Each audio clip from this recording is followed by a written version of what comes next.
In today's video, I'm going to teach you how to fix the Edit with Elementor button missing from the WordPress admin bar.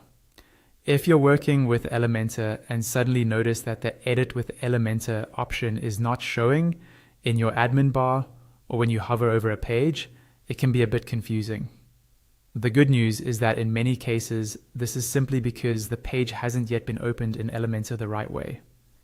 In this walkthrough, I'll show you a quick and reliable method to make that button appear again. First, log into your WordPress admin dashboard. Once you're in, look over to the left-hand side of the screen. You'll see a vertical menu with different sections like posts, media, and so on. Find the section labeled Pages and click on it. This will open a list of all the pages on your website. Next, locate the specific page you want to edit with Elementor. You can scroll through the list or use the search box at the top if you have many pages. When you find the right page, move your mouse over its title. A small set of options will appear underneath, such as Edit, Quick Edit, Trash, and View.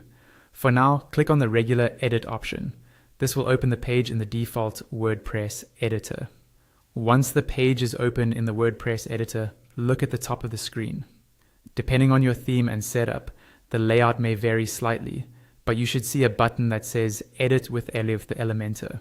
It's usually located near the top left area of the editor bar. Go ahead and click that button. When you click Edit with Elementor, WordPress will switch you over to the Elementor editor. The page will reload and you'll see the familiar Elementor interface with your live preview on the right and the widgets panel on the left. Let it fully load to make sure Elementor registers that this page is now being edited with the plugin. After the page has successfully opened in Elementor, you can exit back to the dashboard when you're done, or simply open the Pages section again in another tab. Now, in the Pages list, find that same page you just opened with Elementor. You should notice that the word Elementor now appears beside its title. When you hover over the page title this time, one of the options under it will be Edit with Elementor. From this point on, the Edit with Elementor button should show up consistently for that page in your admin bar and in the Pages list, making it much easier to jump straight into the Elementor editor whenever you need to make changes.